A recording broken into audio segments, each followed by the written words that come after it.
صلاح الدین ایوبی، مسلمانوں پہ ظلم ہوا، فلسطین میں آگ لگی اور پورے فلسطین کی گلیاں خون سے بھر گئیں۔ ایک دن کے اندر 70,000 مسلمان قتل ہوا۔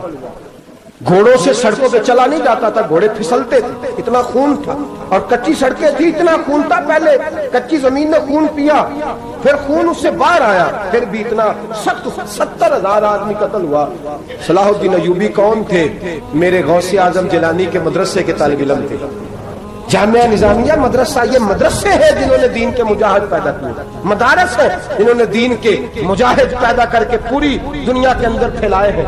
مدارس کے اندر دہشت گردی آئی، میں اختلاف نہیں کرتا، لیکن ابھی بھی مدرسے ہیں جن مدرسوں سے رسول اللہ کے دین کا سچا درس دیا جاتا ہے، امن، پیار اور محبت کی فضا کو عام کیا جاتا ہے وہ مدارس، اور انشاءاللہ قیامت کی صبح تک وہ مدرسے قائم رہیں گے۔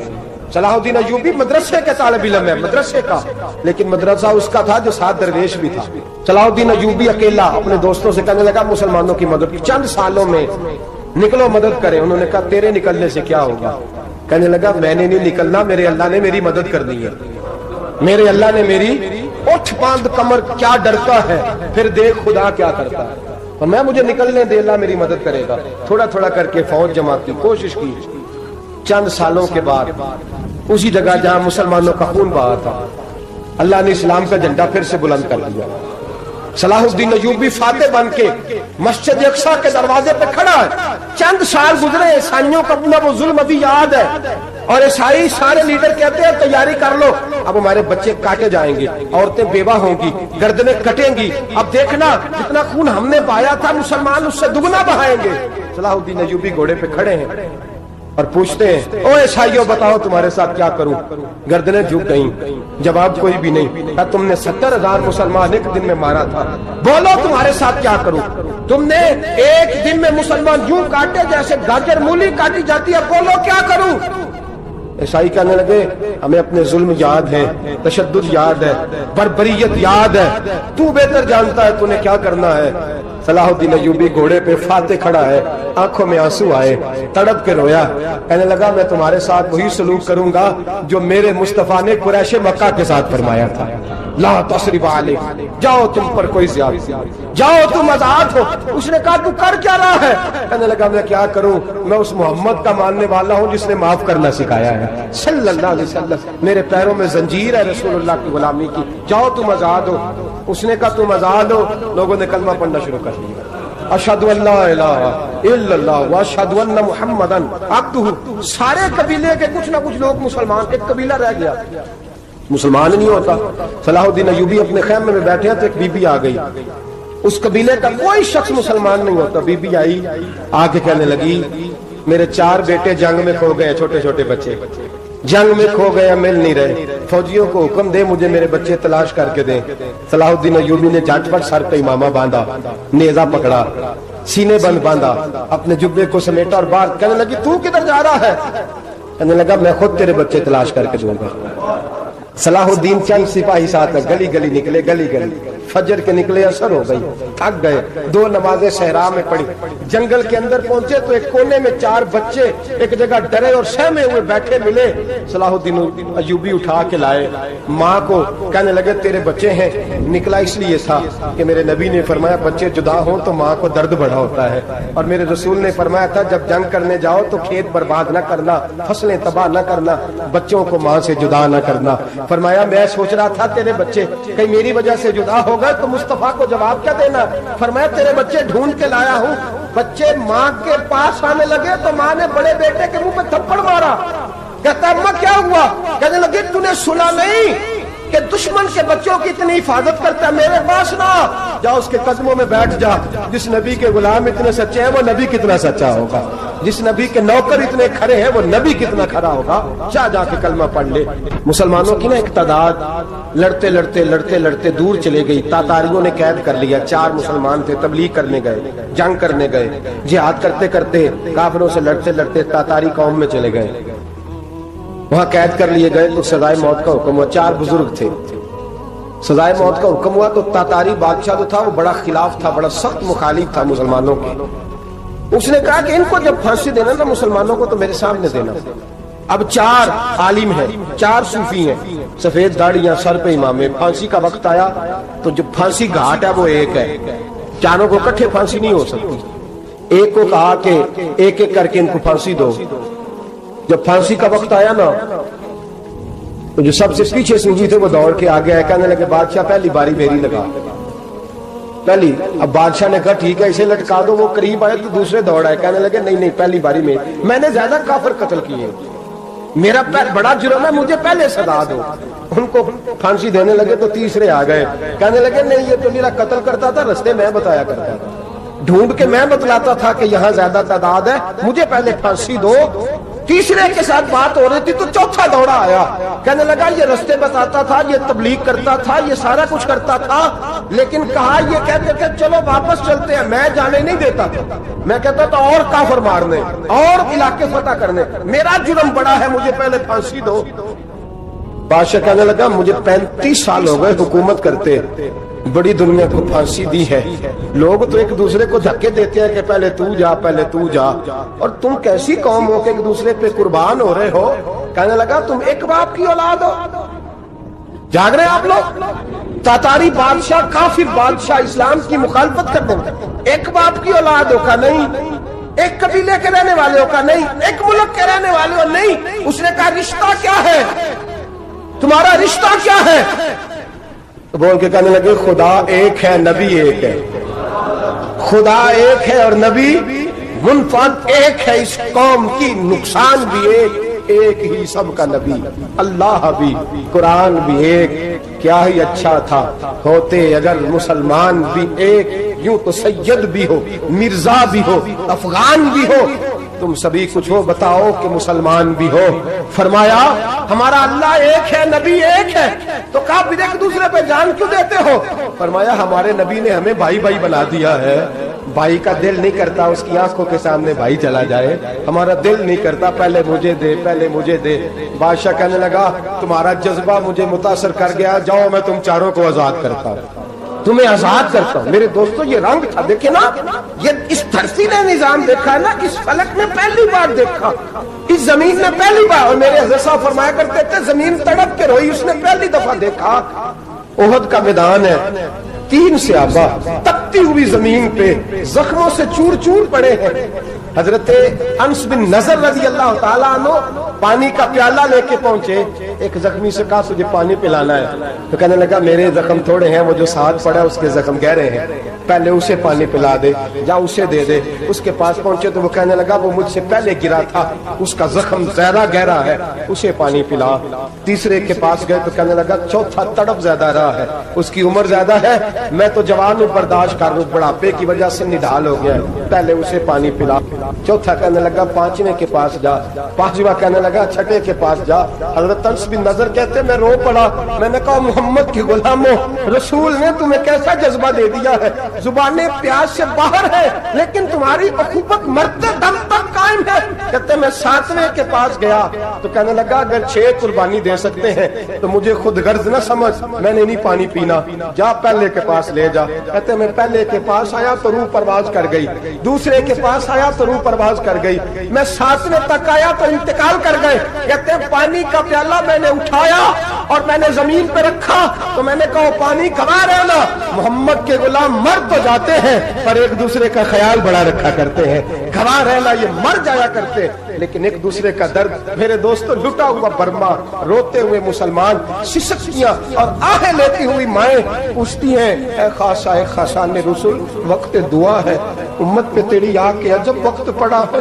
وہ دین جو بڑی شان سے نکلا تھا وطن سے، پردیس میں وہ دین آج غریب الغربا ہے، فریاد ہے اے کشتی امت کے نگہباں، بیڑا یہ تباہی کے قریب آن لگا ہے۔ اور کیا خوبصورت جملے کہے تھے کہ نبی پاک صلی اللہ علیہ وسلم نے، حضور نے فرمایا تھا میرا مومن ایک جان کی طرح ہوتا ہے، ایک جان کی طرح ہوتا ہے، ایک کو تکلیف ہو جسم کے ایک حصے کو سارا حصہ پریشان ہوتا ہے، فرمایا یہ ایک مکان کی طرح ہے، ایک اینٹ دوسری اینٹ کو مضبوط کرتی ہے، فرمایا یہ مضبوط لوگ ہیں، یہ مضبوط لوگ۔ حضرت عمر فاروق کا زمانہ ہے، ایک آدمی نے سیری بھیج دی، ایک گھر میں بطور تحفہ، قحط کا زمانہ تھا، گوشت ملتا نہیں تھا، جانور، ایک آدمی نے سری بھیج دی ایک آدمی کے گھر میں. اس نے کیا کیا؟ اس نے اپنی بیوی سے کہا ہماری تو خیر ہے، ساتھ والا پڑوسی زیادہ غریب ہے، ادھر نہ بھیج دیں، یہاں گندم امیر شہر کی ہوتی رہی خراب اور بچی کسی فقیر کی فاقوں سے مر گئی. کہا ساتھ والے پڑوسی کے گھر سے میں کئی دنوں سے بھوک کی آوازیں، وہاں بھیج دے. اس کے گھر گئی تو اس کی بیوی شوہر کو مشورہ دیتی ہے، کہتی ہے میرے بچے تو دلیر ہے، ساتھ والے کے چھوٹے ہیں، وہ گزارا نہیں، ادھر نہ بھیج دیں. ادھر گئی. ایک روایت ہے 7 گھر، ایک روایت ہے 21 گھر. 21 گھروں میں گھومتی ہوئی وہ شریف پھر پہلے کے گھر میں آ گئی. اور پہلا صحابی کہنے لگا صرف تو نے محمد کا کلمہ نہیں پڑھا، باقی بھی اس نے بھی پڑھا ہوا ہے. صرف تو نے ہی رسول اللہ سے یہ درس نہیں لیا، باقیوں نے بھی لیا ہے. اور صرف تیرے اندر ہی جذبہ اظہار نہیں، تو ہی صرف مسلمانوں سے پیار نہیں کرتی، سارے ہی پیار کرتے ہیں. وہ شریف پھر آ گئی ہے، اب کیا کرنا ہے؟ اب کیا کرنا ہے؟ تو امام نبوی نے لکھا ہے، وہ کہنے لگی کرنا کیا ہے؟ پکاؤں گی میں اور کھائیں گے 21 گھر. پھر بھی اکیلے نہیں کھائیں گے، پکاؤں گی میں اور کھائیں گے 21 گھروں کے مطابق شوربہ پکا. اور پھر برتن میں ڈال کے وہ بی بی ایک کے گھر کا دروازہ کھٹکھٹاتی ہے، کہتی ہے مصطفیٰ کے غلاموں نکلو باہر اور کھاؤ، اس لیے کہ جس نبی نے مجھے پیار کا حکم دیا اسی نے تمہیں بھی پیار کرنا سکھایا ہے. یہ رنگ چشم فلک نے سکھایا ہے.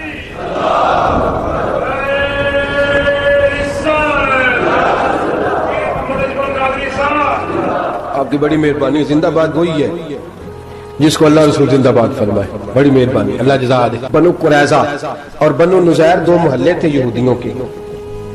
یہودیوں نے بڑی عہد شکنی کی تو نبی پاک صلی اللہ علیہ وسلم نے ان کو بے دخل کر دیا، مدینے سے نکال دیا، مدینہ منورہ سے. یہودی نکل گئے مدینہ طیبہ سے. تو جب وہ نکل کے جا رہے تھے تو ان کے مکان، ان کے باغ، ان کی جائیدادیں بچ گئی. نبی پاک علیہ السلام نے انصار مدینہ کو پہلے بلایا. جاگ رہے ہیں نا آپ لوگ؟ پیسے آتے کسی کو برے لگتے ہیں. اب تو یہ بھی حلال حرام کی تمیز بھی اٹھتی جا رہی ہے. جائیداد، باغ، مال، علاقہ خالی ہوا ہے، وہ چلے گئے اور لوگ تو ڈھونڈتے پھرتے ہیں. اللہ خیر فرمائے، شاملار جگہ ملتی نہیں اب شہروں میں، وہ کس کس نے نام کرا لیا، کدھر گئی ہے کوئی خبر ہی نہیں، خالی جگہ پڑی ہے.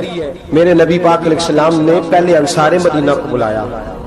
حضور نے فرمایا انصاریوں، بہت بڑی جائیدادیں یہودیوں کی، بنو نزیر اور بنو قریظہ محلے خالی ہو گئے، میرا دل کرتا ہے وہ تمہیں دے دوں، اس لیے کہ تم نے اپنے مہاجر بھائیوں کے ساتھ بڑا تعاون کیا، جائیدادیں تم نے دے دی ہیں، مکانات دے دیے ہیں، بڑا کچھ تم نے دیا ہے، میرا دل کرتا ہے وہ تمہارے نام کر دیں.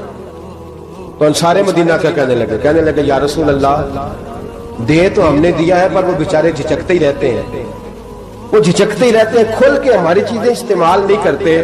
تو حضور ہم تو پہلے ہی انصار ہیں، ہمارے پاس بڑا کچھ ہے، آپ مہربانی فرمائیں وہ سارا کچھ مہاجروں کو دے دے مہاجرین کو ہمیں نہیں چاہیے. اب چلے گئے بات کر کے. میرے حبیب پاک نے مہاجروں کو بلا لیا، فرمایا بنو نزیر اور بنو قریظہ قبیلے کی جائیدادیں آئی ہیں، تمہارے پاس بظاہر جو چیزیں ہیں بھی وہ بھی انصار مدینہ کی ہیں، تو میرا یہ خیال ہے کہ وہ سارا کچھ تمہیں دے دیا جائے. ابو بکر صدیق رضی اللہ تعالیٰ عنہ کہنے لگے یا رسول اللہ صلی اللہ علیہ وسلم، ہمارے انصار بھائیوں نے ہمارے لیے دل تک کھول دیے ہیں، حضور انہوں نے ہر چیز بانٹ کے ہمارے سامنے رکھ دی ہے، ہم اتنے خرد غرض ہیں کہ سارا کچھ لپیٹ جائیں. کہ حضور ہمارے پاس جو مکان ہے وہ ہے، ہم کاروبار کر رہے ہیں، تجارتیں کر رہے ہیں، مزدوریاں کر رہے ہیں، ہم انشاءاللہ اور بنا دیں گے، آپ یہ ہماری طرف سے ہمارے انصار بھائیوں کو گفٹ کر دیں، آپ انہیں دے دیں. میرے حبیب کی آنکھوں میں آنسو آ گئے. میرے نبی پاک علیہ السلام رو پڑے. یا رسول اللہ آپ کیوں روتے ہیں؟ فرمایا تمہارا یہ بھائی چارہ قائم رہا تو اللہ اسلام کو بڑی قوتیں عطا فرمائے گا، اللہ طاقتیں دے گا اسلام کو. اگر تمہارا یہ رنگ قائم رہا، یہ انداز، میرے غلاموں تمہارے یہ طور طریقے، ایک بھائی کہتا ہے دوسرے کو، دوسرا کہتا ہے تیسرے کو.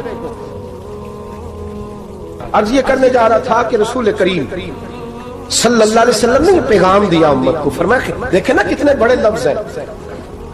یہ نہیں فرمایا دوزخ میں جائے گا، یہ نہیں فرمایا کہ اسے جہنم کی سزا ملے گی. میرے نبی نے فرمایا میں اسے مومن مانتا ہی نہیں، میں اسے مسلمان اپنا مانتا ہی نہیں. حضور کسے؟ فرمایا جو پیٹ بھر کے کھاتا ہے اور اس کا ہمسایہ بھوکا سو جاتا ہے. میں مومن ہی نہیں مانتا. سزا تو تب ملے گی نا کہ جب میں کسی سزا کا اعلان کروں. میں مانتا ہی نہیں تو میرا ہے ہی نہیں. خود پیٹ بھر کے کھا رہا ہے ہمسایہ اس کا بھوکا. میں نہیں مانتا انما المؤمنون اخوہ, مومن بھائی بھائی, میں مانتا ہی نہیں اسے. اور میرے حبیب پاک اتنے بڑے لفظ حدیث میں اور کہیں نہیں ملیں گے, آپ اتنے بڑے جملے کہیں نہیں ملیں گے. میرے نبی پاک نے فرمایا اللہ کہے گا قیامت کے دن. کون؟ اتنے بڑے لفظ حدیثوں میں ملتے نہیں جتنے یہ ہیں. حضور نے فرمایا رب فرمائے گا بندے سے کہ میں تیرے پڑوس میں بھوکا تھا, تو نے مجھے روٹی کیوں نہیں کھلائی؟ کون کہہ رہا ہے؟ اللہ کہہ, میں بھوکا تھا تو نے روٹی نہیں دی, میں ننگا تھا تو نے کپڑا نہیں دیا, میں پیاسا تھا تو نے پانی نہیں پلایا, میں بیمار تھا تو تیمارداری. یا اللہ, نہ تو کھاتا ہے, نہ پیتا ہے, نہ کپڑا پہنتا ہے, نہ تو بیمار ہوتا ہے. لا تاخذہ سنۃ ولا نوم, تجھے بیماری آتی نہیں, اونگ نیند نہیں آتی. میرے مالک تو میرے پڑوس میں تھا. حضور فرماتے ہیں رب فرمائے گا وہ جو بندہ تیرے پڑوس میں بھوکا تھا تو بندہ تو میرا ہی تھا نا. وہ جو بندہ تیرے پڑوس میں ننگا تھا تو بندہ تو میرا ہی تھا نا. وہ جو تیرے پڑوس میں پیاسا تڑپتا رہا تو وہ میرا ہی بندہ تھا. تو دوائی لینے جائے تو بڑے اسپتال میں اور اس بیچارے کو 20 روپے پرچی کے لیے میسر نہ آئے تو میرا ہی بندہ تھا. میرے دوست خیال کر اور یاد رکھ, یہ جو ہمسائے ممالک میں ظلم ہوتے ہیں, زیادتیاں ہوتی ہیں. ہمارے گھر کا پنکھا اچھا چلتا ہے, ہم جلوس اس وقت نکالتے ہیں جب ہماری لائٹ بند ہوتی ہے. ہم جلوس اس وقت نکالتے ہیں جب ہمارا ایسا جو ہمیں تنگ کرتا ہے. ہم اس وقت درد محسوس کرتے جب ہمارے گھر تک آگ آ جاتی ہے. یہ جو باہر آگ جل رہی ہے یہ تیرے گھر بھی آ سکتی ہے. یہ جو باہر فساد ہو رہا ہے یہ تیرے دروازے تک آ سکتا ہے. میرے رسول پاک نے ایک جان, مسلمان کو ایک جان قرار دیا. مجھے بتائیے, انگلی کو کٹ لگ جائے, مسلمان ایک جان ہے نا, انگلی کو لگ جائے کٹ, دماغ کہتا ہے میں نے نہیں سوچنا اس کے بارے میں, میں نے اس کے درد کو محسوس ہی نہیں کرنا. انگلی کی درد ہے, انگلی جانے, اس کا کام جانے. ایسے ہی ہوتا ہے نا. بولے پیروں سے کہتے ہیں, انگلی کہتی ہے چل ڈاکٹر کے پاس, پیر کہتے ہیں نہیں میں نے نہیں جانا, انگلی کا کام ہے انگلی جائے. ایسے ہی ہے نا. دل سے کہتے ہیں تو تڑپ تھوڑا سا, انگلی کو درد ہے, کہتے میں کیوں تڑپوں, انگلی کا ماما, انگلی جانے, اس کا کام جانے. ٹیلی فون کرنا ہے, ڈاکٹر صاحب کا پتہ کرنا ہے, تو کان کہتا ہے میں نے نہیں بات سننی ڈاکٹر صاحب کی, زبان کہتی ہے میں نے نہیں بولنا, انگلی جانے. ایسا ہوتا ہے. پیر احتجاج کرتے کہ میں نے ڈاکٹر کے پاس, میں کیوں چکر کھاتا پھروں ڈاکٹر کی دکان کی, انگلی کو درد ہے انگلی جانے. ایسا ہوتا ہے بھئی. میرے رسول پاک نے فرمایا مسلمان ایک جان ہے. تو درد برما کے مسلمانوں کو ہو رہا ہے تو پاکستانی کہہ رہے ہیں کوئی بات نہیں, وہ جانے, ان کا کام جانے. ایک جان ہے نا, درد ہونا چاہیے, تکلیف ہونا چاہیے. پھٹے پہ باتیں ہوتی ہیں اس موضوع پہ, اسمبلی پہ گفتگو ہوئی ہے اس موضوع پہ, آپ کی صوبائی اسمبلیاں اس موضوع پہ بولی ہیں, آپ کے کونسل اس موضوع پہ بولے. ہم تو اپنی اپنی سیاستیں, اپنے اپنے تماشے, اپنے اپنے چکروں میں لگے ہوئے. وہ دریا کے اندر سسکتے مسلمان, بنگالی کہتے ہیں ہمارے نہیں, برمی کہتے ہیں ہمارے نہیں, پاکستانی کہتے ہیں ہمارے نہیں, ترکی کہتے ہیں. وہ کس کے ہیں؟ وہ کس کے ہیں؟ وہ اللہ کے بندے ہیں, محمد عربی کے غلام ہیں صلی اللہ علیہ وسلم. لیکن میرے دوستوں کیا ہمیں کیا غرض ہے, وہ جانے ان کا کام جانے. یہ جب تیرے پیروں تک آگ آئے گی پھر تجھے پتہ چلے گا یہ بڑی سخت آگ ہے.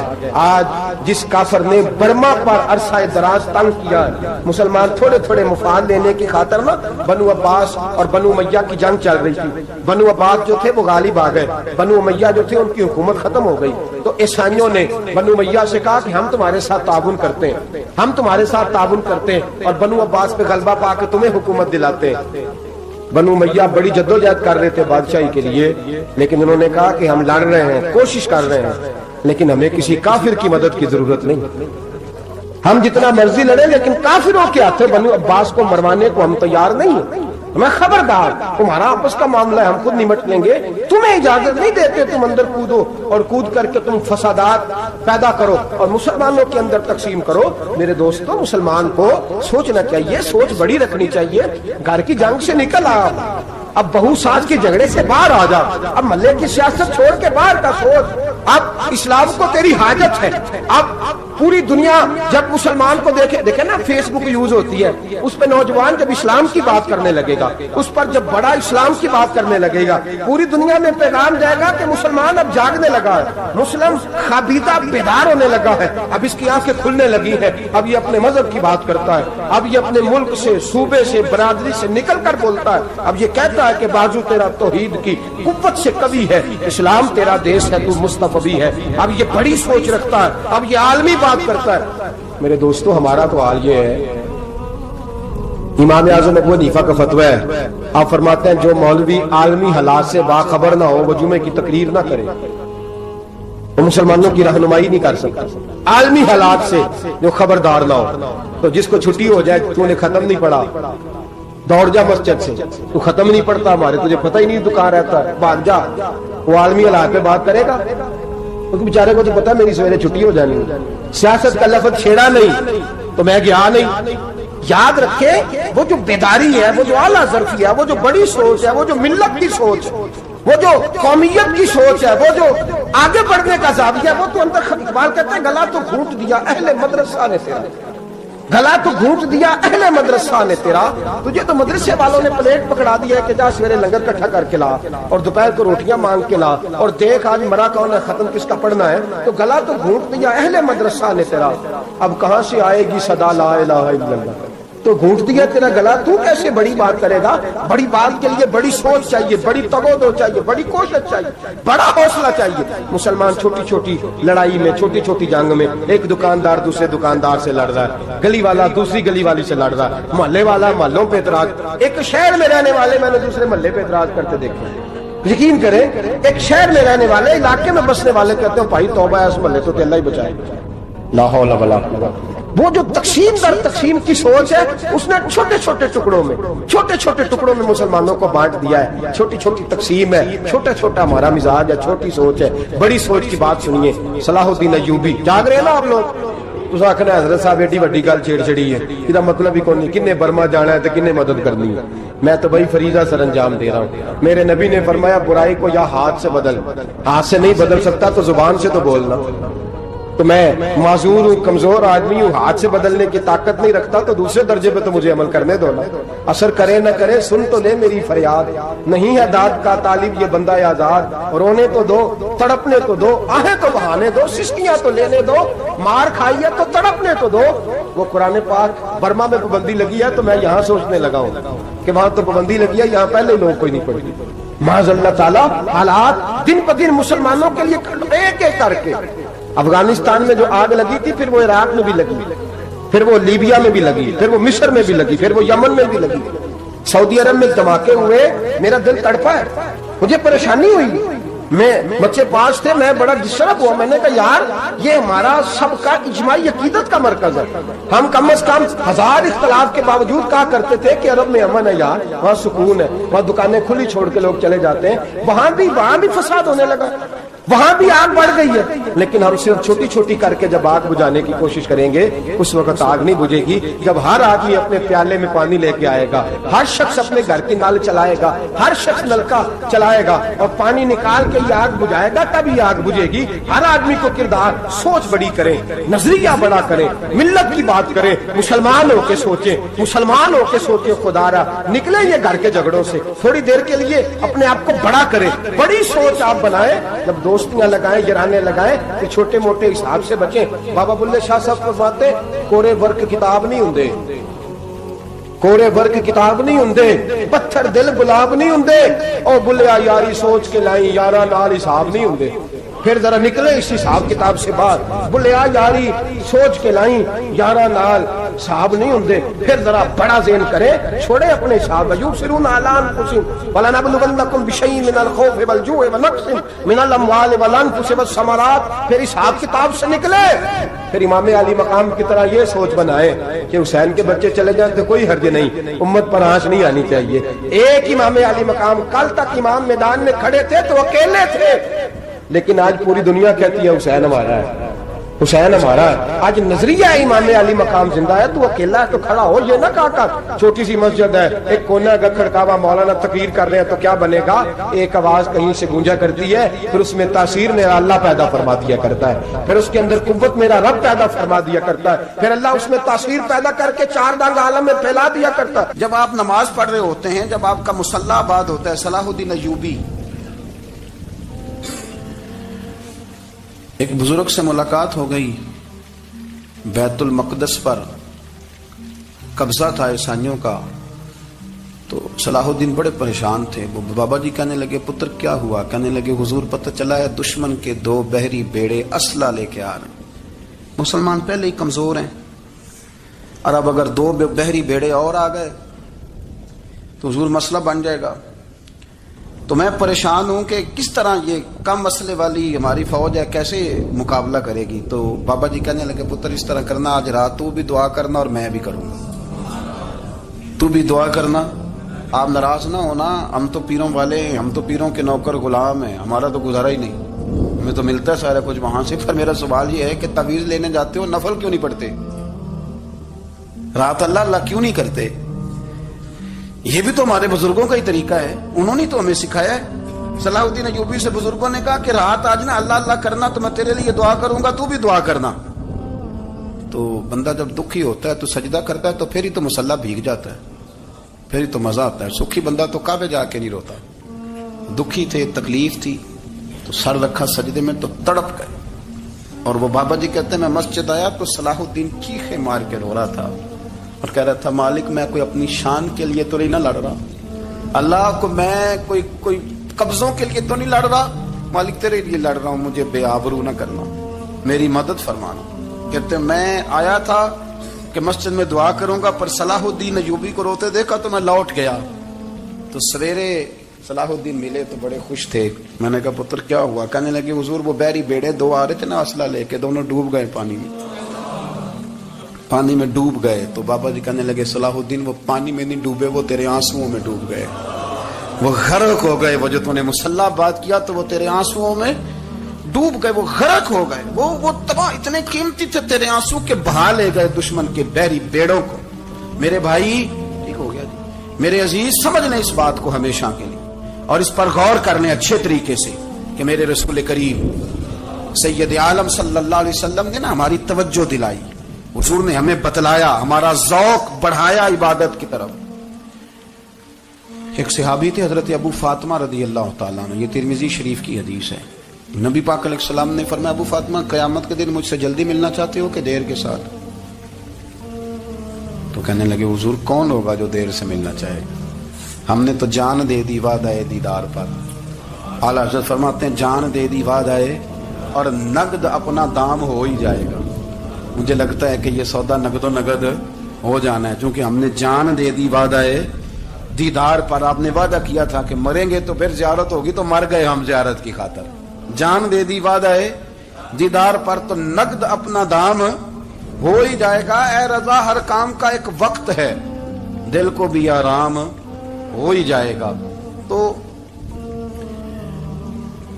حضرت ابو فاطمہ رضی اللہ تعالیٰ عنہ سے نبی پاک صلی اللہ علیہ وسلم نے فرمایا جلدی ملنا چاہتے ہو کہ دیر سے؟ اس کی حضور فٹافٹ ملنا ہے، میں نے قیامت کے دن آپ سے جلدی ملنا ہے. تو نبی پاک علیہ السلام نے فرمایا پھر اس طرح کرنا، دنیا میں رہ کے سجدے زیادہ کرنا، پھر سجدے زیادہ کرنا، قیامت میں ملاقات جلدی ہو جائے گی، قرب ملے گا تمہیں.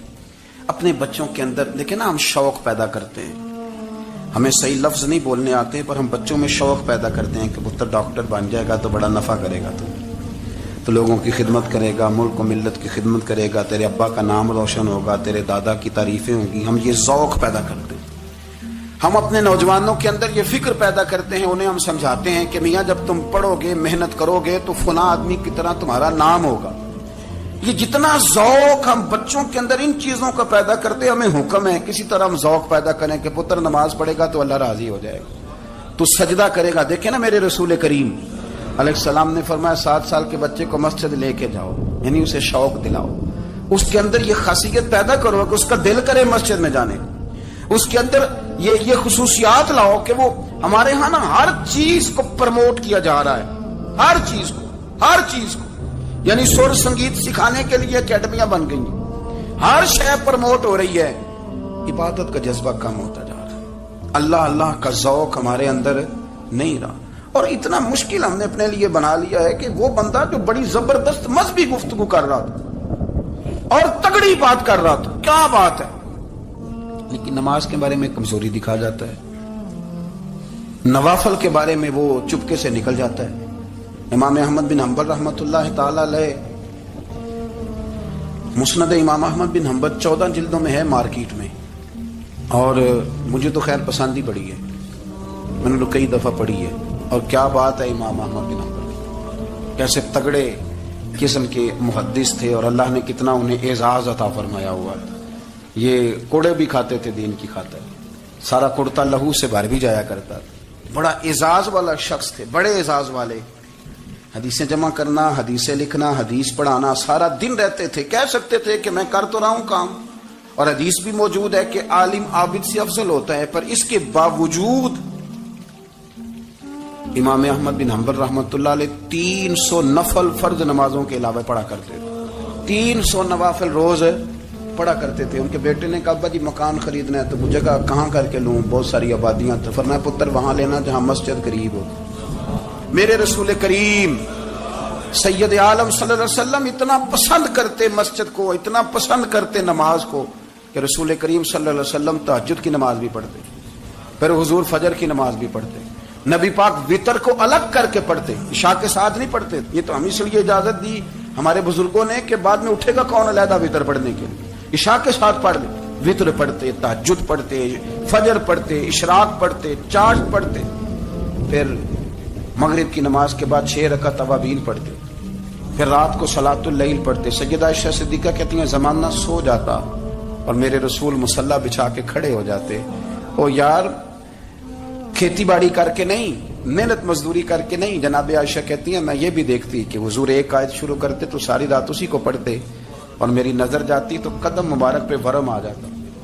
یار نماز پڑھ پڑھ کے, اتنی مشقت کر کے, اتنی جد و جہد کر کے ورم آ گیا. یا رسول اللہ اتنی محنت کیوں کرتے ہو؟ فرمایا افلا اکون عبدا شکورا, کیا میں اپنے رب کا شکر گزار بندہ نہ بنوں؟